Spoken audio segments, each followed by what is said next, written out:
All right, Ohio State fans, we've got 1 week till National Signing Day. We've got a big commit announcing today. We've got a defensive coordinator in place who, man, by all the rankings, looks like he knows what he's doing. And oh, yeah, the Rose Bowl in a few weeks. Ohio State Buckeyes live right here for the next hour with these three that bring us the greatest in information, insight, and perspective on Ohio State football each and every week. Steve Hellwagon, Bucknuts 247 Sports, Kevin Noon from Buckeye Scoop. And man, they must be doing things right over at Buckeye Scoop. I tell you, Tony Gerdeman from Buckeye Scoop as well. Man, talk about a brain trust over there. My goodness. Good stuff. All right, Steve, we're going to start with this defensive coordinator, Jim Knowles, Oklahoma State. And I have been delving through the defensive metrics and rankings, and the work he's doing over there in Stillwater has been pretty darn good. Yeah, I think you got to give this guy proper respect for the job he did at Oklahoma State. And in a conference not known for defense, Oklahoma State was number 3 in the country in total defense, the yards allowed. Only one team this season went over 30 points against them. That was Oklahoma. Game that they won 37-33. They lost the Big 12 championship game to Baylor in a rematch 21-16.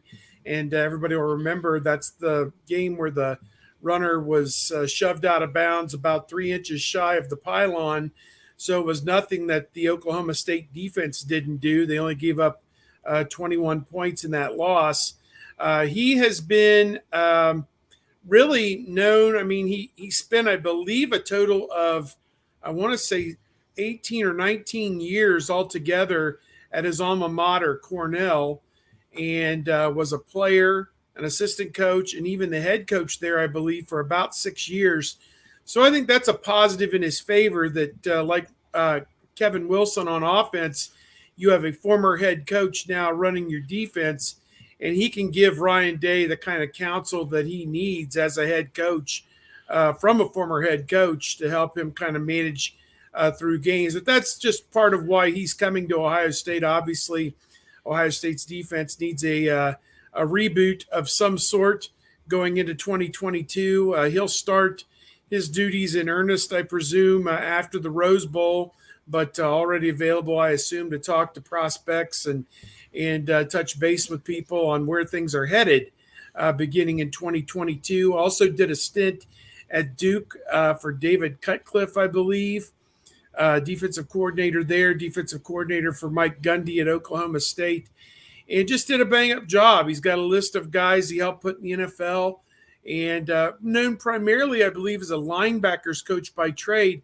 But I think it's premature to say whether any of the current Ohio State assistants are going to be out of a job, including Al Washington, the linebackers coach. There is some thought that perhaps Larry Johnson might retire as the defensive line coach, but I think things are a little bit up in the air whether or not Kerry Combs would be back, known as a great recruiter. Matt Barnes kind of did a bang-up job as the guy calling the defense until he didn't against Michigan. And so I guess we'll just have to wait and see what direction Ryan Day wants to take this thing in the future. If it impacts Parker Fleming, who became the full-time special teams coordinator this past year and helped out a little bit on defense, we'll have to wait and see on that as well. I will correct Steve on one thing. He does not start. You say he starts on January 2nd. He's starting now because he is preparing for Notre Dame, which is Ohio State's first opponent next year. So he is actually, he may not be signed or anything, and he's not getting paid from Ohio State or anything like that just yet, but he is already preparing for 2022 for the Buckeyes as he scouts the Ohio State first opponent next year. Yeah, as he's going through each of those Notre Dame tapes, I'll make a copy for them, and I'll make a copy for me. And there you go. One for you, one for me. Yep. What I think you have to like is he's got over a decade of being a defensive coordinator. This is not his first rodeo. He's run a defense. He's coached coaches. He's dealt with all of that. And that's something that the Buckeyes really haven't had since maybe Greg Schiano. Not that everything went great there, but even when Ryan Day brought in Jeff Hafley, which went fantastic, like this was still a pretty new thing for him. So this is something that Jim Knowles has done for a long time. He's also bringing in a defense that won't require a lot of adjustment for the Buckeyes because it's similar to what they already do. And they have guys that can do the things that he wants to do because he has different hybrid guys in the defense that, we can get into later. But things should fit. It's not changing, completely to what Ohio State does. This is a guy that Oklahoma State led the nation in sacks, led the nation in tackles for loss this year. He likes aggression. I know every new coach, they talk about aggression and gets everybody excited. Like, well, how come no, why was this guy at Oklahoma State? Why was he only at Cornell? Why was he only at Duke? And, now he was one of the hot commodities on the coaching trail this year as Penn State was after him. I think Florida was after him. So Ohio State got him. And I think it's obviously a good thing because it's different than what is happening this year. So, I don't think it's a bad thing at all. And we'll see what happens where the rest of the chips fall with the coaches, because I'm not sure. I wonder if Ryan Day even knows. He probably has a good idea. If somebody's retiring, I'm sure he knows that. But, Jim Knowles may get in here and say, well, I like this guy better, or let's do this with this guy, because you got to give him control and see where it goes from there. I agree. I think it's got to be his show, and guys have got to show willingness to do whatever the job is within what he wants to do. These guys are paid extremely well at Ohio State, so I think given the alternative of looking for jobs elsewhere, they'll probably fall in line. Maybe there'll be some salary retinkering. Combs was making 1.5, I believe. Not sure what Knowles is going to make coming in. I'm sure we'll get a term sheet or something at some point when that's all hammered out. But it does come down to responsibility, game planning, development, recruiting. There are so many aspects to this as assistant coaches. And to me, this guy seems like he checks a lot of these boxes. So I think that it's got to be a positive that you'll have a fresh set of eyes and some new ideas coming in to help out this defensive staff. Oklahoma State, of course, is a quarterback wide receiver centric program, or has been under Mike Gundy until recent years. Jim Knowles shows up and his defenses just got better and better and better and better while he was there. And Oklahoma State won, most specifically this season, that close to a college football playoff appearance, possibly being given consideration had they beaten Baylor. And to your point, Steve, their quarterback, Spencer Sanders, threw 4 picks in that game, and Oklahoma State still kept Baylor continually out of the red zone, out of the end zone, and stood up against difficult circumstances in that game. So you're looking at the 7th scoring defense in the nation. Ohio State was 25th. Rush defense, number 5 in the nation. Buckeyes at number 20, not bad. And also in some of the statistics that are a little bit more telling, like yards per carry, number 5 in the nation, 2.7 yards per carry. Pass defense, top 12 in the nation, but pass per attempt, number 4 in the country. Buckeyes at number 31. Yards per play, number 4 in the country. Buckeyes at 38. Total defense, number 3. Buckeyes at number 50. And now he's going to be working with better athletes, Tony. Absolutely, and that's the big thing for him. We were talking about this on Buckeye Weekly podcast last night, where the overall recruit ranking talent level that 24/7 does has Oklahoma State somewhere in like the 40s or something, and Ohio State is in the top 5.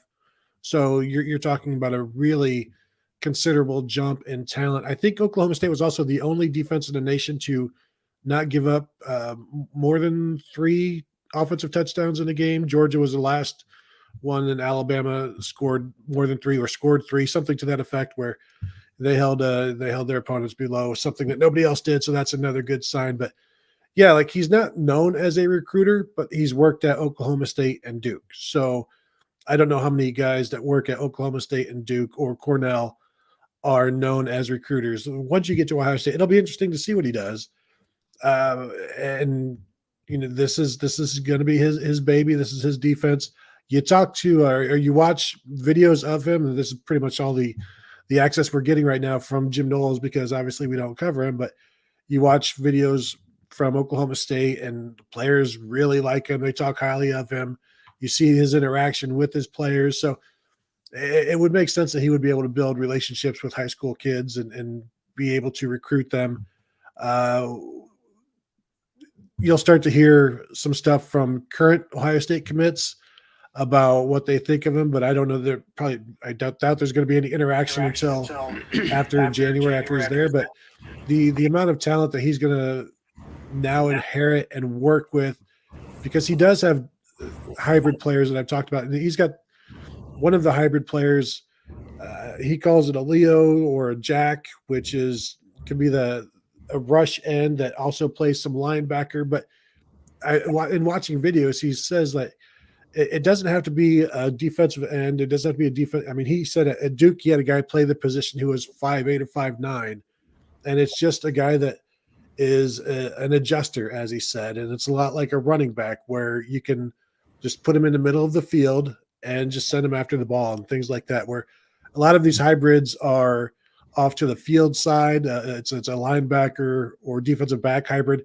His hybrid, he just will put in the middle of the field at times and just send him loose. And you look at what Ohio State's doing in recruiting, including one player we're going to talk about here in a bit, and they are moving more towards these hybrid guys where you've got they're either big safeties or fast linebackers. And then, and now you put them where you need them, and they've got athletic defensive ends, and he'll be able to work with those guys. So I'm excited to see what happens.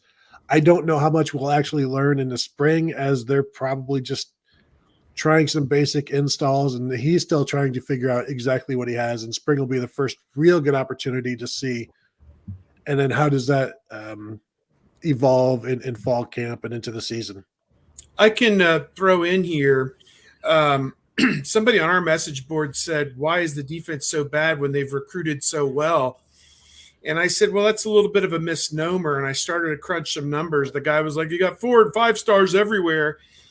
And I found out that's not necessarily the case. They have recruited a few 5 stars in the last 5 years. It's a total of 6, 7, 8, 9 5 stars in the last 5 years on defense, but only 4 of those were on the roster this year. And that's Teron Vincent, who really has never played up to a 5-star level, not even close.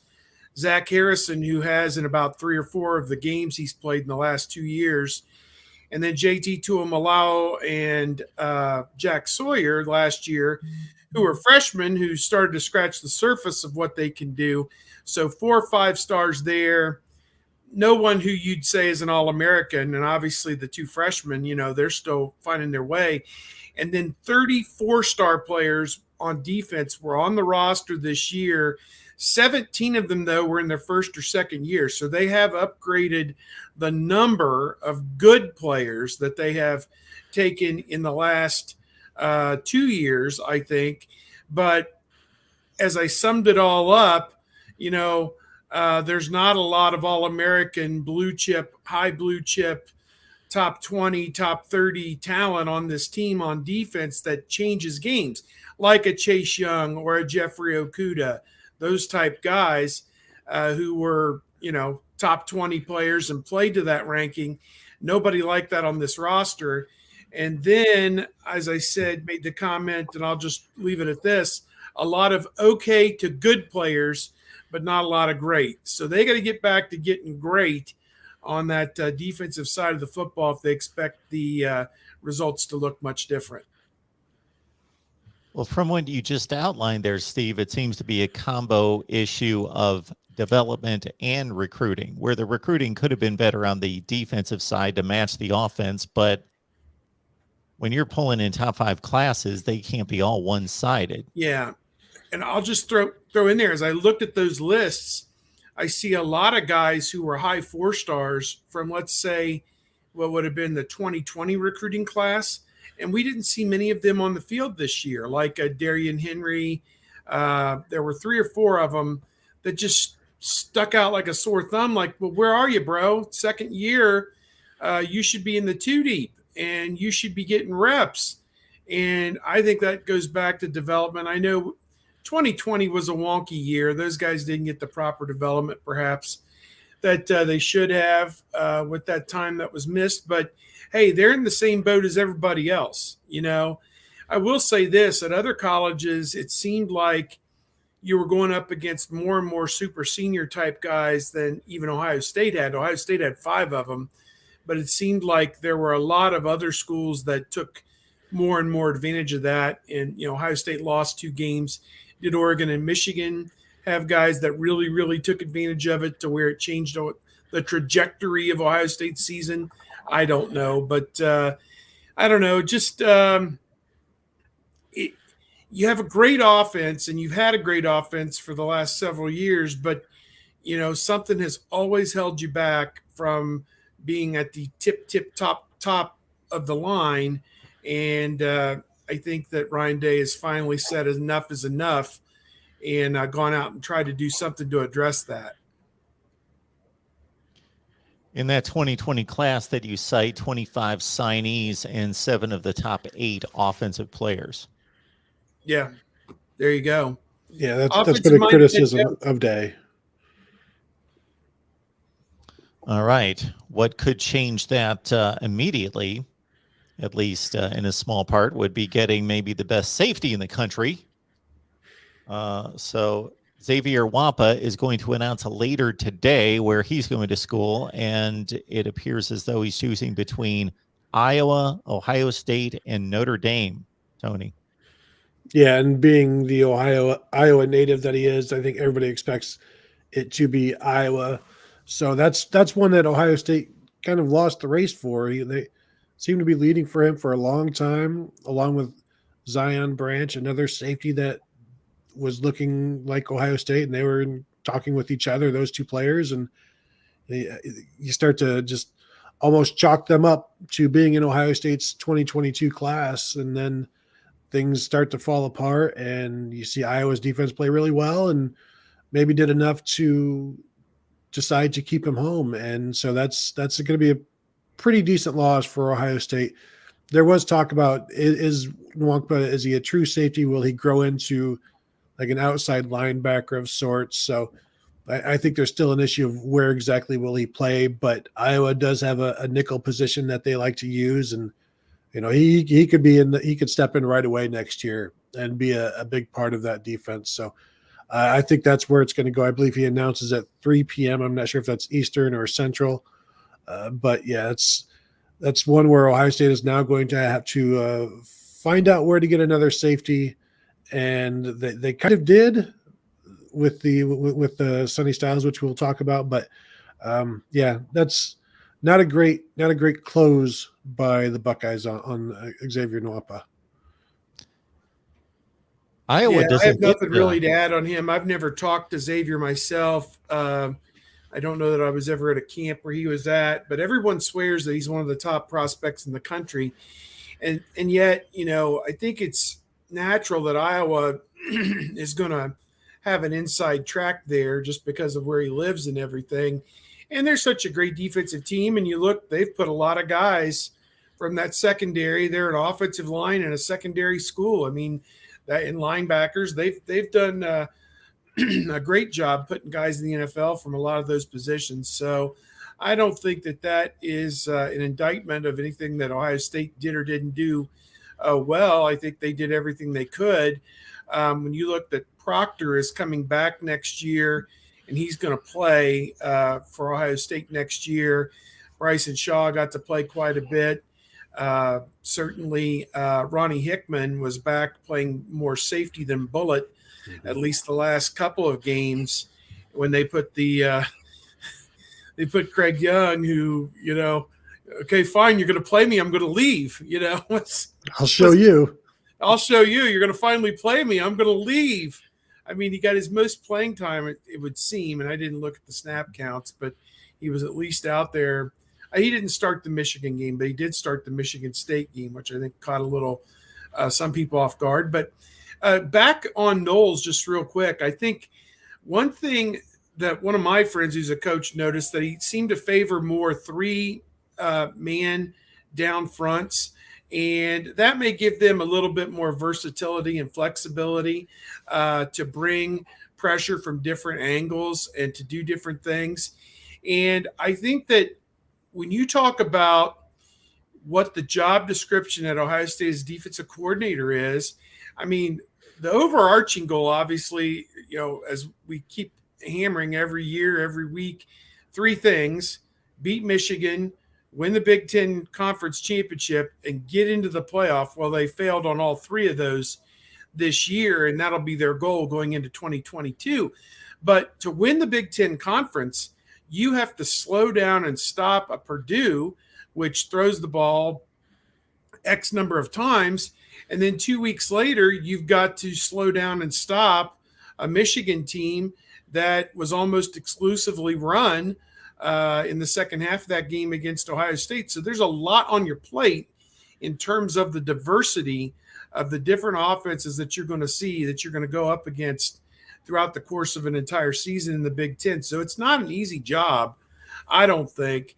And in this modern era of football, it may take one personnel package to beat one team and an entirely different personnel package to beat another. So there are 30 questions that were left unanswered by this team this year. And I think one of them was just, again, why guys were playing at certain times and why other guys didn't, why you were getting gashed by Michigan and Tyleik Williams never really got much of a chance to get out there. Maybe he was banged up. I don't know. Ryan Day keeps so much of this stuff tight to the vest that you don't honestly know where these guys stand. I mean, Master Tig, as we harped on, 20 carries in the second half against Michigan State and doesn't travel to Michigan 7 days later. You're like, what's the explanation for that? Did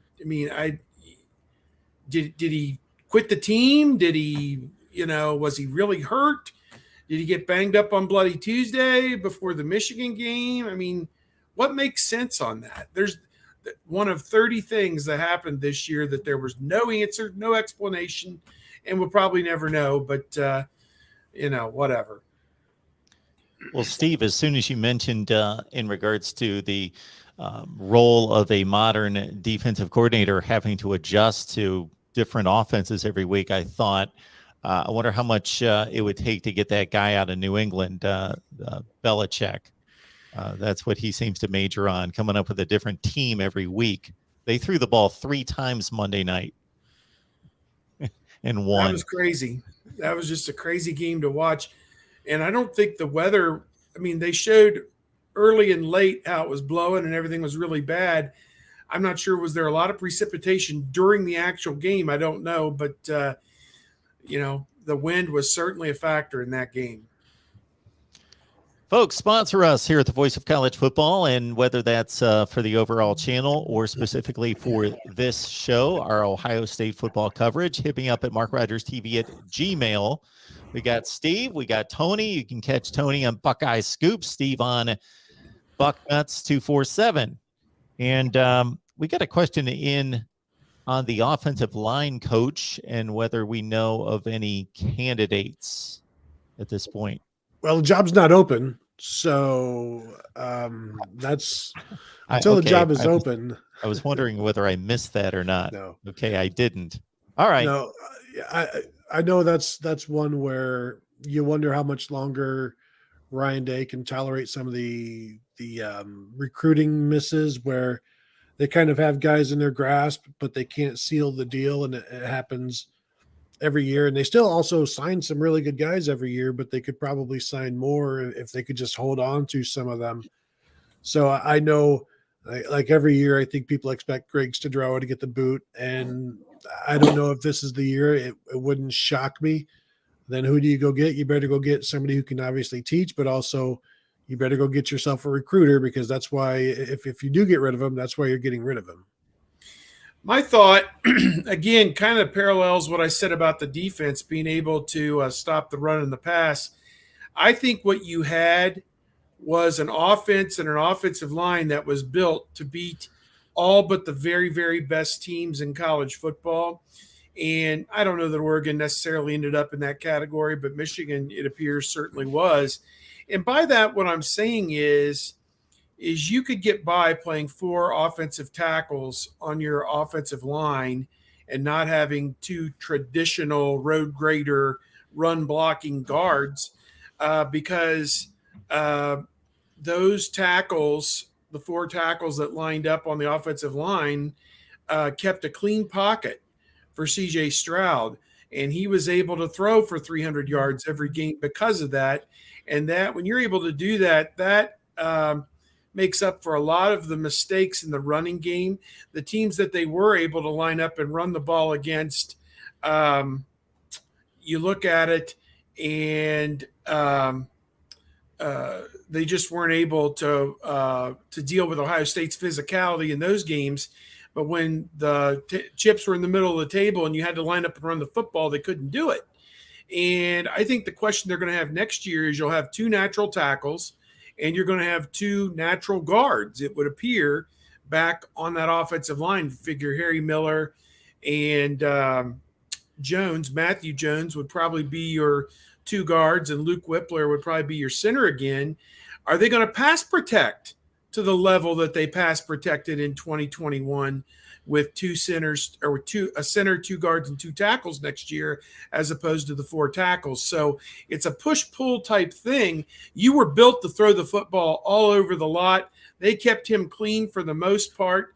And then, of course, in many regards, they were exposed. This offensive line was exposed by what Michigan could do.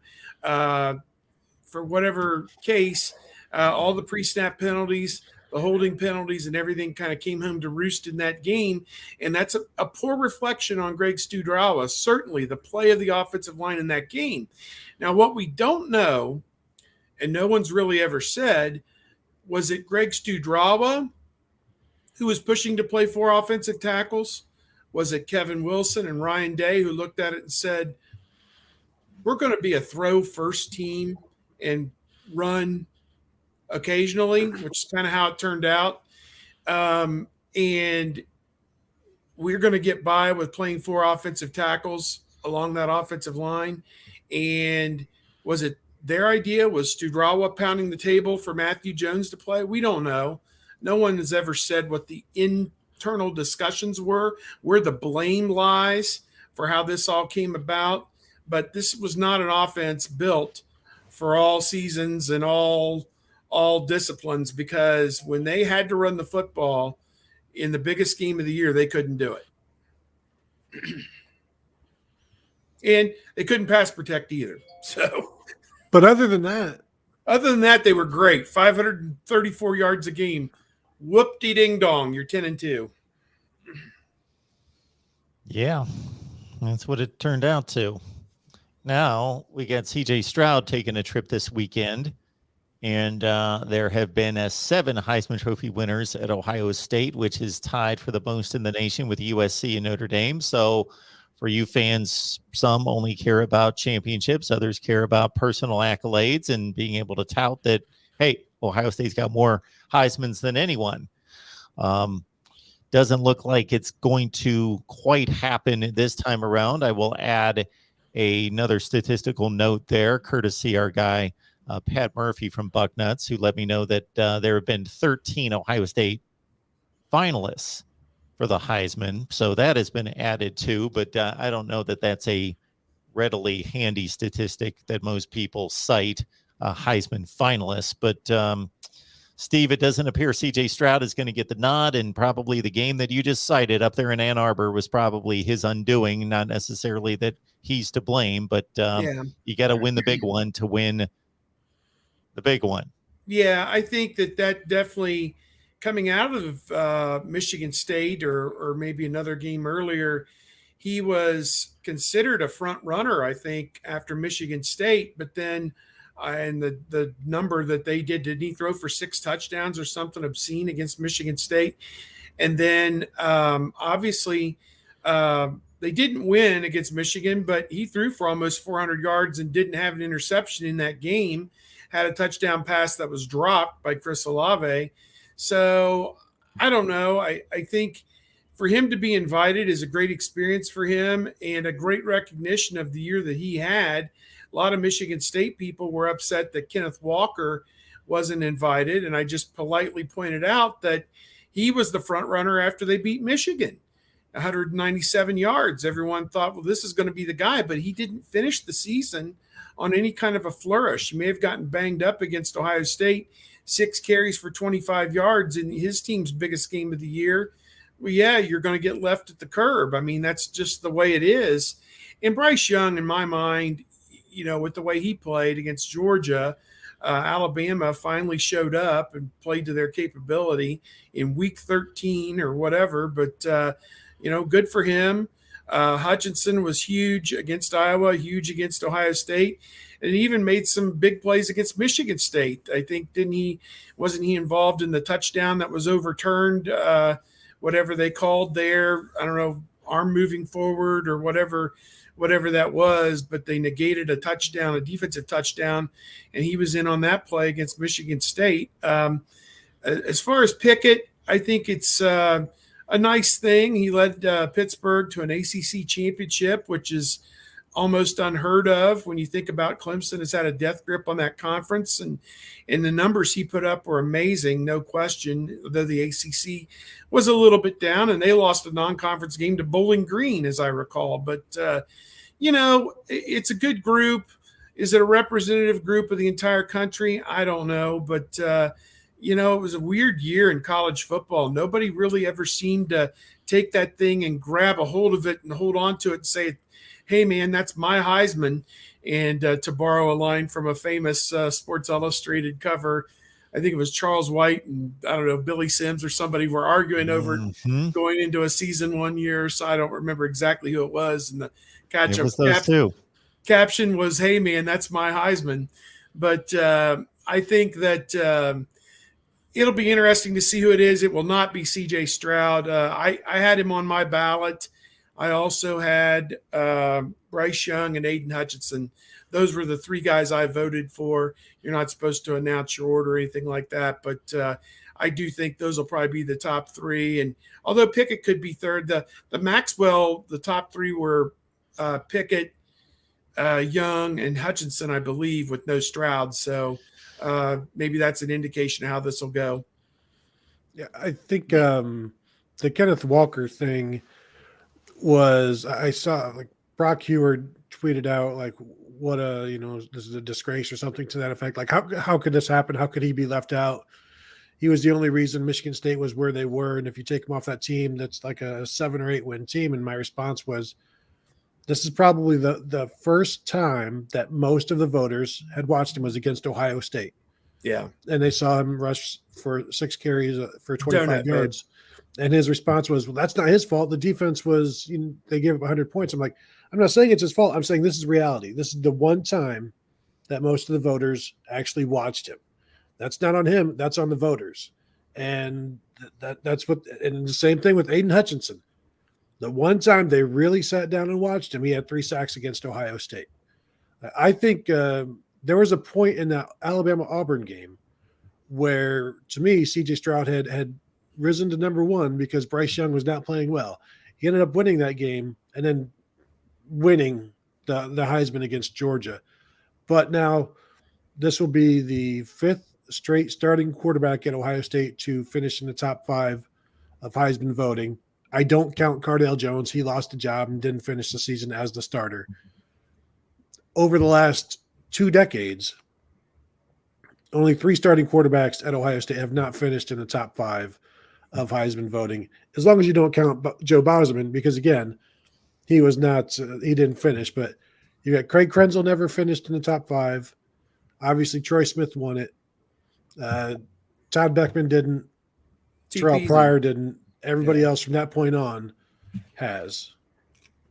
You're citing the post-Steve Belisari era.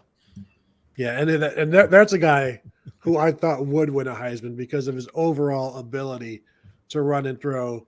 Back in the 90s, Ohio State was at their peak. And, man, once they get this Joe Germain guy out of here and finally get some quarterback talent who can do something with Steve Belisari, watch out, baby. Watch out. Coop loved him. Yeah, watch out is right. Coop loved him, and that was his undoing. You didn't know what you were going to get, but he could run and he could throw. It's just we didn't know where it was what you're going. Yeah, exactly. I don't know what their other options were at that point. Tommy Hoying, I mean, well, Scott McMullen. Austin Mockerman and David Priestley were there for a cup of coffee, and then by the time he was leaving, Krenzel and McMullen were coming on at the end, but yeah, it was there wasn't a lot there. That's okay. Justin Zwick was coming to save everybody in 2002. Yeah. Yeah, he was supposed to. He was supposed to. All right. I do. The Will Anderson thing, 31 and a half tackles for loss or whatever. That's insane to me. Like that's I had the same response when I saw. I didn't realize he was racking up those numbers until the SEC championship game, and I saw that pop on the screen, and I went. You want to know my theory on this? And it's because go ahead. ESPN has told everybody all season long that Alabama's defense is down, so they're going to continue to say that and just mention it offhand, and then voters and people are going to be like, okay, well, I'm not really going to focus too much on Alabama's defense because I've been told not to. Instead, I've been told to focus on Jordan Davis at Georgia, who has 20 tackles on the season. And okay, so I mean, he's a good he's a good nose tackle, but that's not really what moves the needle. And so, yeah, I just think Will Anderson flew under the radar. Alabama's defense flew under the radar, and here they are again, about to win another national title. Who did Alabama play other than Georgia? Did they have a big win on their schedule? They beat Ole Miss. Ole Miss top 10 in the team. top 10. Yeah. And speaking of Alabama's defense, this was not a vintage Alabama defense, but it was much better, as you would say, Tony, than the feedback and the comments maybe that ESPN Factory is getting through people's heads, because that's the common feedback that I heard from fans the entire season. But if you really look at it, they had some issues against Arkansas. Everybody has issues. They really didn't have too many issues other than that. They had an Ole Miss that had a Heisman Trophy candidate at quarterback shut out at halftime. I went through their defensive metrics. They were like number 2 in the country in rush defense and top 20 in pass defense and top 20 overall. I didn't see that they were really that awful on defense. You look at the offenses that Georgia faced, and they should be one of the top defenses in the nation.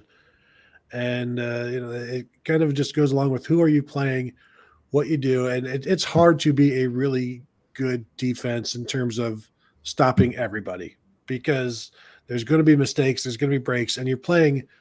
All of the rules are in the offense's favor, and they only get more so, including, guys, if you want to get into this, Kenny Pickett's slide needs to be eliminated next year. It needs to be outlawed and gotten rid of, because that I have always wondered, like, what would happen if somebody does that? And the one time I see it, I'm like, okay, got to make that a rule. You can't do that anymore. That's cheating, and also somebody's going to blow out a knee.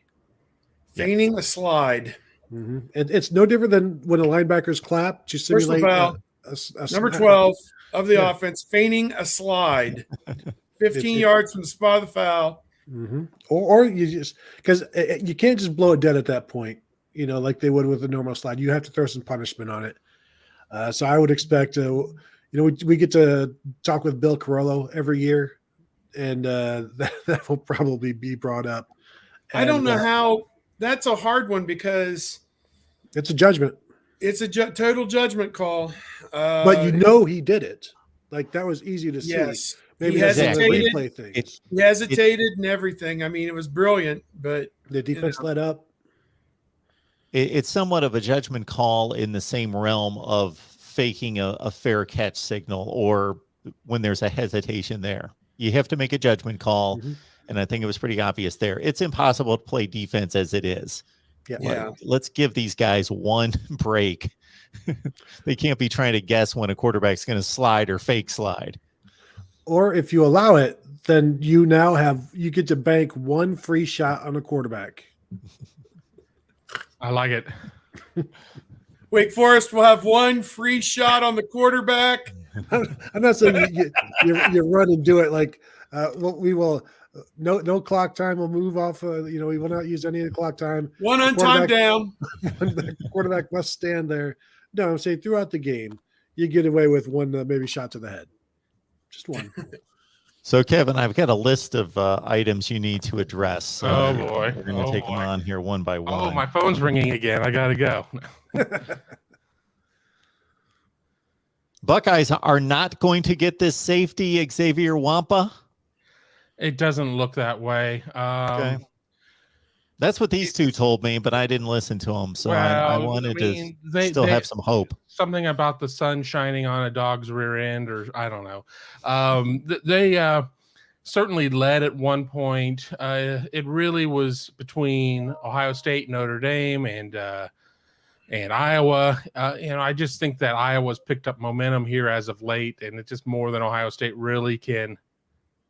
I don't know what's about the Dr. Pepper there, Tony, but just something that they can't necessarily. I don't think that they're going to be able to overcome it. I mean, Ohio State is probably going to be making some more defensive coaching changes along the way. I would assume there's a little bit of uncertainty what's going to go on there. Iowa, very poor offensively, but still pretty darn solid defensively. And if he can stay home, I just think that's what's going to happen. So when you say Iowa's gained momentum, that's apparently all been off the field. Yes, they're not gaining much momentum on the field now. No. He must be so good that he thinks he can fix that entire defense and what we saw at the Big Ten championship game. It is a good defense, but placed in an impossible situation. But all right, I guess he's going to slug it out in the Big Ten Western Division with the likes of Minnesota and the rest of the bunch there to see who's going to. It's now 8 consecutive Eastern Division wins in the championship game. All right, Kevin, we'll let you, since you've got to make up for some lost time here, we're going to let you lead off the Rose Bowl portion of this conversation. Is anybody excited about this game or the opponent? Yeah. No. I'm excited. I think Utah is a fun team to watch. I think it's a pretty tough challenge for Ohio State, just a physical team in the Pac-12, which seems like a bit of an anomaly. I've watched two Utah games so far since the game's been announced. I went in and watched the Pac-12 championship game just to kind of see them at their best. I watched another game where they were a little more middling. I think we sit there and we see Cameron Rising, their quarterback, running all over people, but that's not really a huge part of his game. Ohio State's faced quarterbacks that are much more committed to the run, like an Adrian Martinez, than Cameron Rising. Cameron Rising just doesn't get sacked. He's only been sacked 5 times this season. He's able to run to stay out of trouble, and if he has to take it downfield, he'll take it downfield. But in terms of excitement, no, because people sit there and everybody thought that they were going to go to the college football playoff. Oh, this is going to be great. They're going to go to Dallas, then Indianapolis, and then we'll have a big party at Ohio Stadium, and there will be punch and pie for all. And that doesn't end up being the case. So, the Rose Bowl may be iconic, but the Rose Bowl has lost a lot of bloom on that rose here in recent times because it's not the CFP in most seasons. And Utah is just not even really a Pac-12 school historically. So I don't think there's a lot of excitement there, but Ohio State's players and coaches better be excited because Utah is very excited about this. And if Ohio State comes in screwing around, this is a game Ohio State can win by 28, or if they don't play well, could lose by 28. And if I'm not mistaken, even though we're not used to Utah bringing in top flight high school quarterbacks, Cameron Rising was a huge recruit, right, Kevin? Yeah, he wasn't a 5-star type of kid, but he ended up matriculating his way over to Utah. He was not the starter this year. Charlie Brewer, who was a transfer from Baylor, ended up being the starter, but they still thought enough of Cameron Rising to name him a captain. He handled it the right way. He took care of business, and when Charlie Brewer didn't work out for him, they went back to Cameron Rising, and this team really turned around under Rising. So, he certainly is going to be one of those kids on the roster that we're going to say, well, he's one of the higher ranked kids, but Utah does not normally go out and get those top 30 kids nationally. But they do have some guys on there, including having Noah Sewell's brother. I'm drawing a Nehigh Sewell on that team. So, they got some dudes.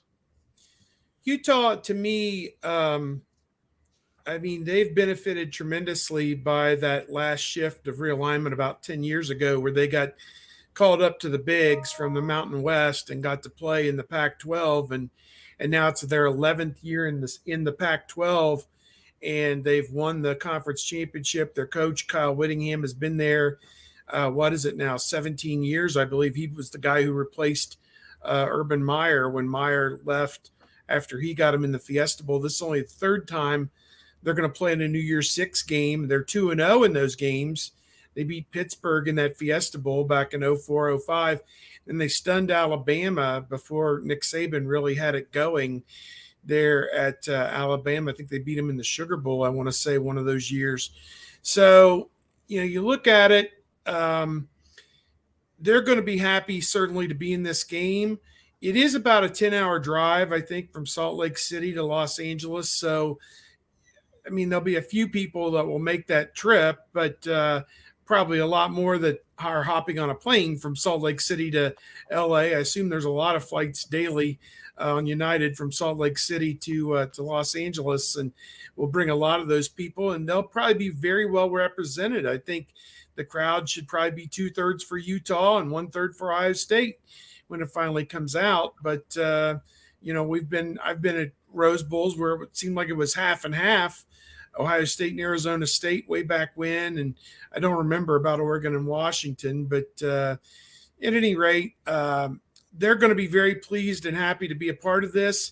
Ohio State remains to be seen what their incentive, what their emotion, what their their goal is for this, other than obviously going out to try and win the game. But what's their motivation? I think that's the question that we're left to kind of ponder, as they'll start practice on Friday, first of 15 days of bowl practice. I presume they'll take like the 20th to the 25th off. I think they're flying to LA on the 26th, and we'll get back at it on the 27th and getting ready for that bowl game out there on the 1st.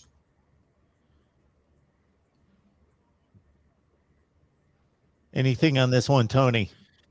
I do think you better match Utah's intensity, and Ryan Day talked about how it's going to be kind of a culture thing as well. You've got to have pride. Everybody's got to have pride in what they do and what Ohio State means, and so you've got to show that. And I go back to following the Michigan State loss in 2015, after Ohio State beat Michigan that next week. Talking with Taylor Decker, I asked him, where does this rank among your Michigan wins? And he said it was the tops, because if after that Michigan State loss, they didn't come in here and play well and play as well as they did and show that this is actually who they are, all of the talk about culture and toughness, it would have meant nothing. It would have been all phony. He said phony like several times. I think a lot of that is now in play for this game. If you want to talk about culture and toughness and tough love and all of that stuff, you better show it in this game, because if you don't, the labels that you're starting to see about Ohio State being soft, and that was just the offense for being pass happy. Now you're starting to see it with the defense as well, allowing 297 yards rushing to Michigan, getting run through by Oregon, which I think is mostly a scheme issue. Michigan wasn't just all about scheme, although there were scheme issues, but if you allow that to happen again, now those soft labels, they're going to stick for a while, and you're going to have to figure out a way to get them off next year, because you won't be doing anything about them this year. Yeah, Steve, the Rose Bowl, not. It's just kind of difficult for me to still digest, even though we've had a long period of deterioration of these bowl games and what they bring. And even in its current state, it's still going to be most likely the highest rated bowl game outside of the playoff, but still it's just strange to connect Rose Bowl with disappointment and not a priority, and it's kind of an afterthought. Yeah, it is a little bit different. I think for us old guard that have been around a while, we remember when the Rose Bowl was where you wanted to be on New Year's Day, but obviously that's changed with the playoff. Unless it's hosting a playoff semifinal game, it's the last place you want to be. So I don't know. A lot of the bloom is off of it at this point, and it's unfortunate, but things change over time. And what can you say other than it's time for new traditions and new things to take hold? Steve, where can people find you? Bucknuts.com and at Steve Hellwagon on Twitter. That's seems to be the two places where I'm at, and going to do everything we can to cover the run up to signing day in a week, and also what's going to happen, obviously, with the Rose Bowl as well. 1 week away from National Signing Day. Kevin, what do you have working these days?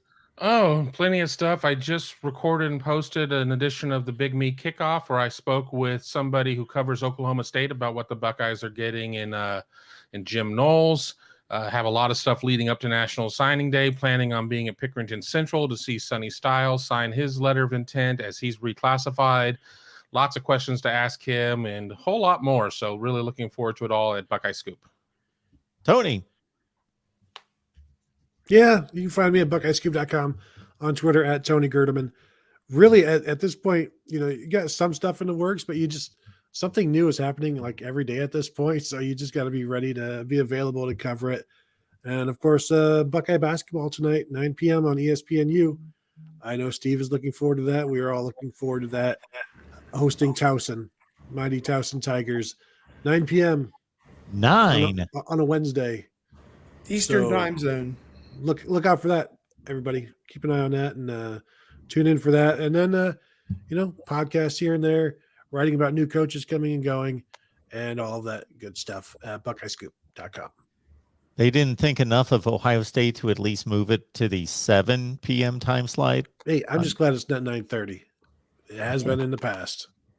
Yeah, the Duke game was a 9:30 start. I'm just looking here on my TV to see what they're showing at 7. That is so women's college soccer, and then women's college basketball, Iowa State, 7:00. So that's a big game. The Cy-Hawk rivalry. Why? That game is being played in Iowa freaking State in, what is that, Ames, Iowa, in the Central Time Zone. Central Time Zone. That could have been an 8:00 start for them locally at 9:00, and why it's not flipped, I don't know. That's weird. Is there any talk on the street about where Quinn Ewers is going to land? Has he shown up anywhere yet? There was some big money talk about him ending up at Texas and some gigantic NIL deals waiting for him. I assume he's going to end up wherever he gets a starting job, and whatever the easiest road is. I don't know what's Texas's situation. Don't they have like a youngish starter? Texas Tech, I know, is another guy that he's visiting. So he left so he could play and make more money because of that. So I would assume he's not going to walk into a situation where, we're going to need you to compete and we've got an established starter. Like, it would surprise me if he didn't walk into somewhere where he didn't expect to start. Still wondering what he expected at Ohio State. It would have been one thing had he shown up before spring practice to compete for the job. But when you show up the middle of August, and I understand had it been earlier, it was going to be wide open because nobody had ever thrown a pass. But at that point, you got to know that whoever wins the job this August is most likely going to take off and be pretty prolific, like has been the last 15 years. So I'm not going to be able to compete for this job.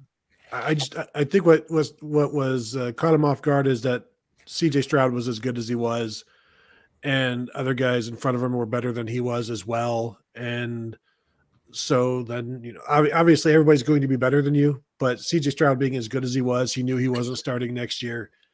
And so, you gotta think about the money, Mark, as we all say in college sports. I think the abruptness of his departure kind of tells you that there was some kind of disconnect. And Ryan Day said he was taken off guard by what happened and the timing of it.